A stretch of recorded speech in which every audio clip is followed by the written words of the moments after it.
विधाता ने है जो हर अवसर जाए झूठा।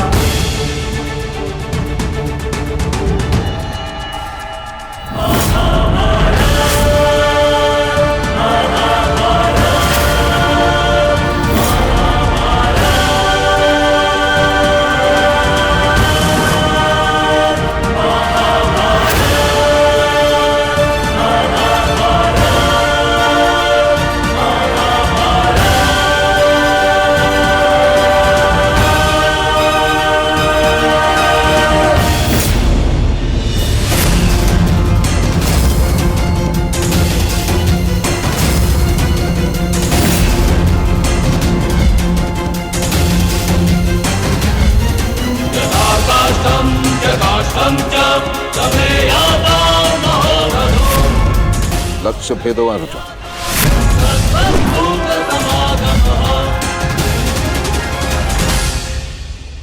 मैं नहीं चाहती कि मेरा कोई भी पुत्र एक दूसरे का वध करे।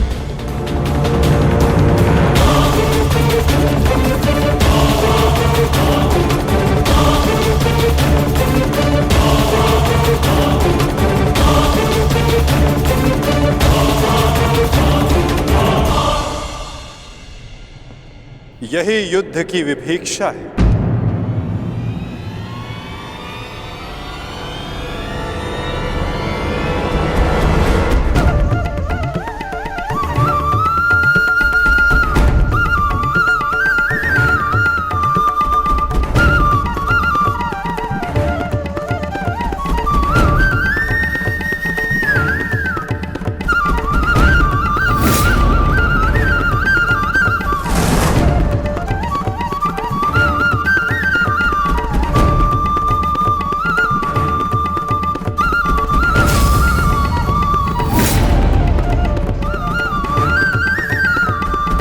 चाहे जो भी पक्ष जीते, परंतु हानि दोनों ही पक्षों को होती है।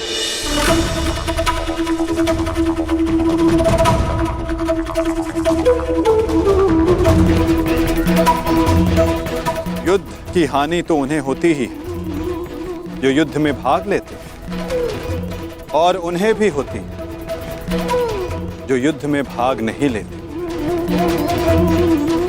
और अब जो मैं बताने जा रहा हूं, यहां उपस्थित कुछ लोगों को यह ज्ञात है, और जिन्हें ज्ञात नहीं है वो इस बात को जान लें।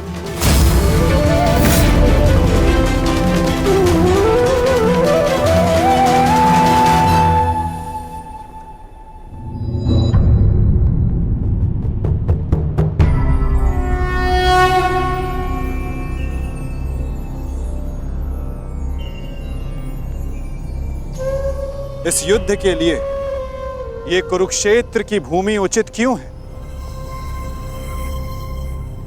सर्वप्रथम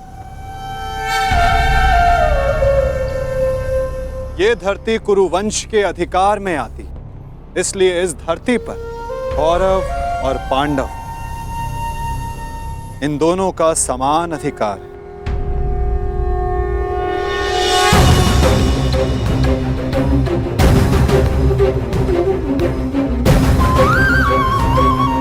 ये भूमि, ये पवित्र स्थल देव नदी सरस्वती के दक्षिण और दृश्यवाही के उत्तर दिशा में आता है।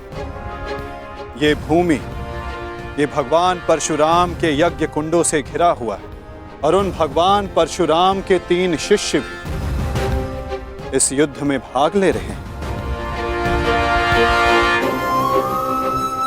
महर्षि कुरु ने बरसों तक इस भूमि को जोता और देवों से यह वरदान प्राप्त किया कि जो भी इस भूमि पर मृत्यु प्राप्त करेगा उसे मुक्ति मिलेगी, स्वर्ग मिलेगा।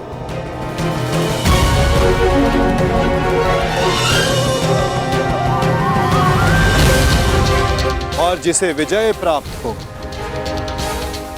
उसे न्याय मिलेगा। ये भूमि न्यायदात्री, पाप नाशिनी है, और ये युद्ध भी न्याय के विजय के, पापों के नाश के लिए हो रहा है। मुझे विश्वास है कि युद्ध का परिणाम चाहे जिस पक्ष में क्यों ना हो, धर्म स्थापना अवश्य हो। क्षमा शमोस्तेयम्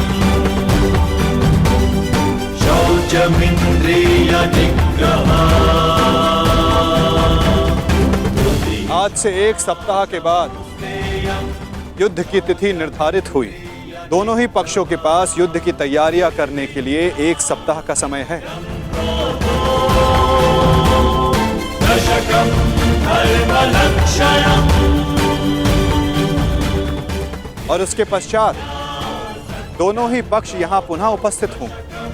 धर्मलक्षणम् दशकं धर्मलक्षणम्।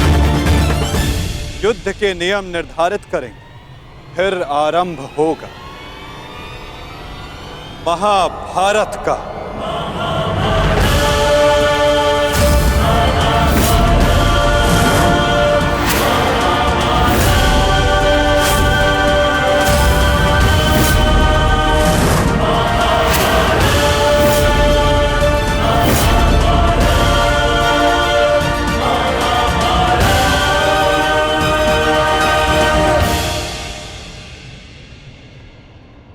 हेलो अर्जुन।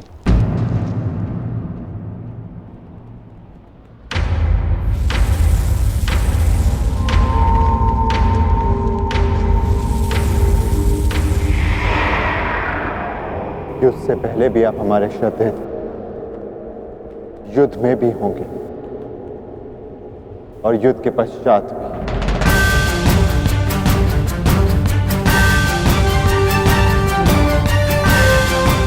प्रणिपात। आयुष्मान भव।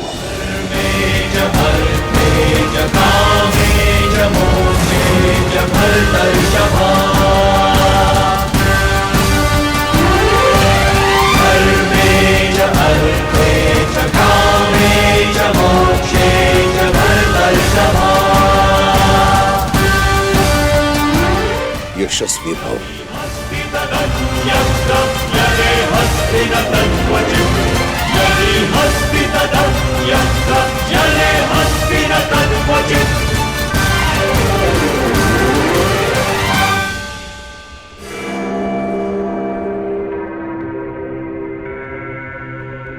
ये क्या था पितामह, जिन्हें हम युद्ध में परास्त करके उनका अंत करना चाहते हैं, उन्हें आप लंबी आयु का आशीर्वाद दे रहे हैं। ये दुर्योधन जब छोटे आशीर्वाद मांगे तो उनको आशीष देना बड़ों का कर्तव्य है। तुम यदि अपने ज्येष्ठ युधिष्ठिर से आशीर्वाद मांगोगे तो अवश्य तुम्हें आशीर्वाद देगा। इतनी बड़ी सेना है तुम्हारे पास, मेरे केवल एक आशीर्वाद देने से तुम अपना आत्मविश्वास खो बैठे। तुमने जो चाहा तुम्हें मिला, वो सब कुछ तुम्हारे पास है जो तुम्हें चाहिए। मैं तुम्हारे पक्ष में इस युद्ध में खड़ा हूं, परंतु पांडवों को भी मेरे आशीर्वाद का अधिकार है।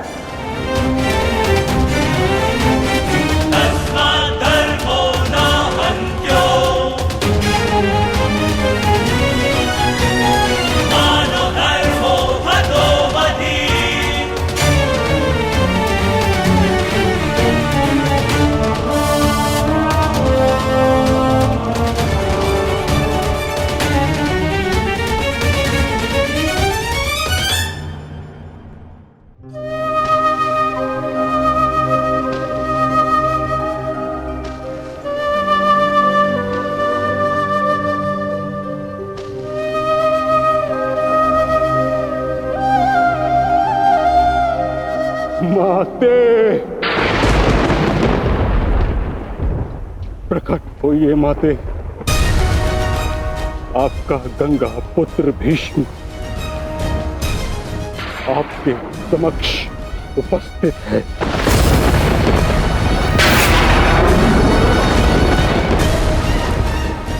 क्या मेरी आवाज आप तक नहीं पहुंच रही?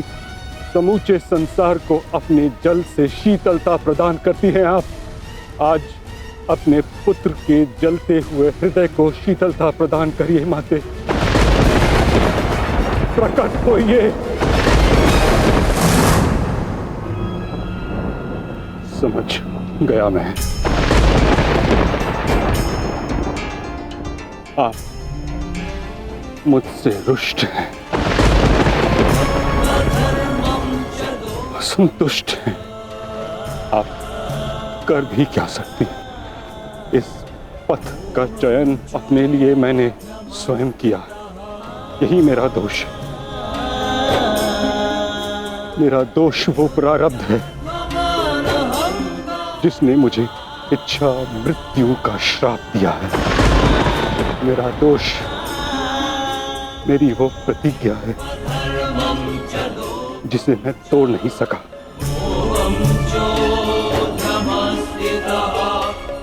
प्रणिपात, आज आपका ये पुत्र आपके आशीर्वाद के बिना ही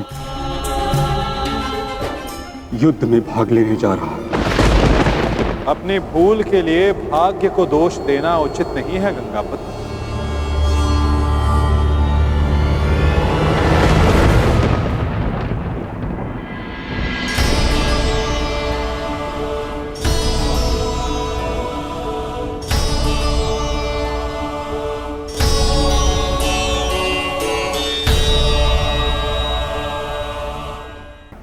योद्धा को इस अवस्था में देखना भी तो उचित नहीं वासुदेव। मेरे समक्ष केवल एक योद्धा ही कहाँ खड़ा है? मैं तो उस पुत्र को, उस पितामह को देख रहा हूं जिसकी दृष्टि में अपराध बोध है और मन में पश्चाताप की अग्नि। सत्य कहा आपने। आप एक योद्धा को नहीं, एक अभागे को देख रहे हैं। मुझसे बड़ा अभागा इस संसार में कौन होगा? एक ऐसे युद्ध में भाग लेने जा रहा हूं जहां मेरे ही वंश के लोग एक दूसरे के रक्त के प्यासे हैं। भाइयों में प्रेम की जगह प्रतिशोध है, अहंकार है। बाण किसी ओर से भी चले, छाती मेरी ही छलनी होगी। रक्त किसी का भी बहे, हृदय मेरा रोएगा। और मैं इस अनर्थ को रोकने के लिए कुछ भी नहीं कर सकता। जब आप रोक सकते थे तब आप मौन रहे गंगापुत्र।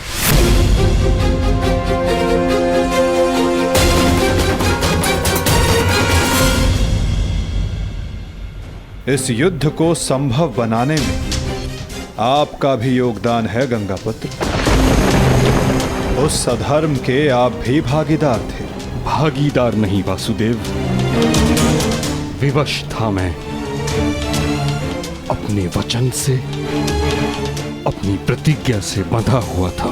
आपकी प्रतिज्ञा हस्तिनापुर के सिंहासन की रक्षा करना थी। और हस्तिनापुर एक वस्तु, एक राज्य नहीं, एक सोच थी जो भारत में धर्म का उदय कर रही थी। वचन या प्रतिज्ञा कभी उस कारण से अधिक बड़ी नहीं होती जिसके लिए प्रतिज्ञा ली गई है। आपकी प्रतिज्ञा का कारण था हस्तिनापुर की सुरक्षा, अपने वंश का यश। और आज आपकी प्रतिज्ञा हस्तिनापुर को, आपके वंश को कहां ले आई है गंगापुत्र?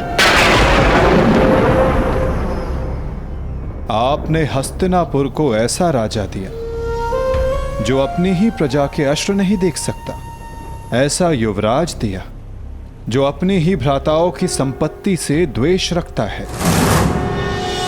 आपके इस वचन ने एक स्त्री का भरी सभा में सबके समक्ष मान मर्दन होने दिया।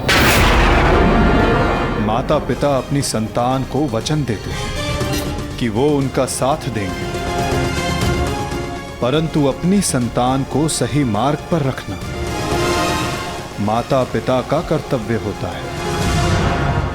यदि उचित समय पर आपका धनुष उठा होता, आपने अपना स्वर उठाया होता, तो आज संपूर्ण भारत महाभारत की चौखट पर ना खड़ा होता गंगापुत्र।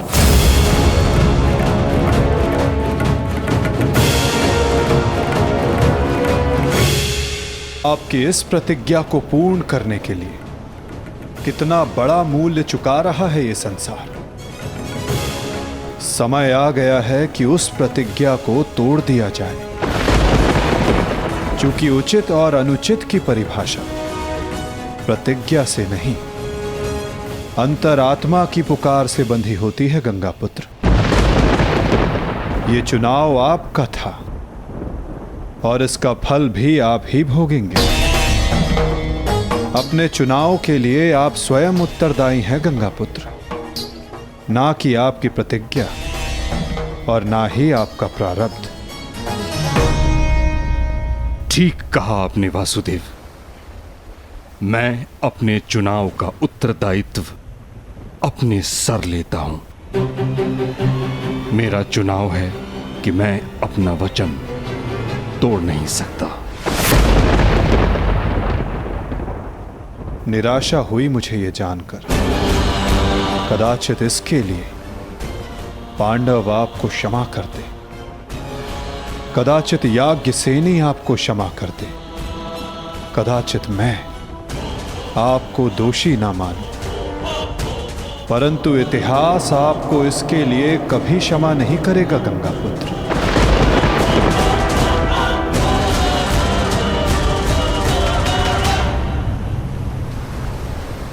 रुकिए वासुदेव, मैं नहीं चाहता कि मुझे क्षमा मिले।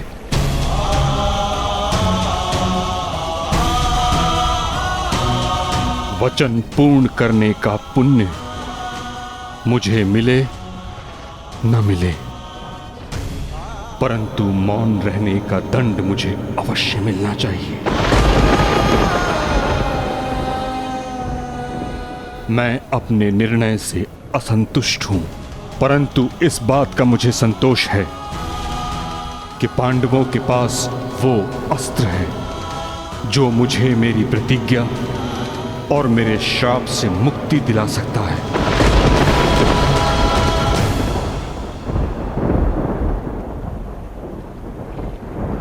आप भली भांति जानते हैं कि मैं किसके विषय में बात कर रहा हूं, किंतु पांडवों को इसका ज्ञान नहीं। उनका मार्गदर्शन आपको करना होगा वासुदेव। भीष्म नामक समस्या का समाधान आप उनको सुझाएंगे। समाधान अपने गंतव्य तक पहुंचने को है गंगापुत्र।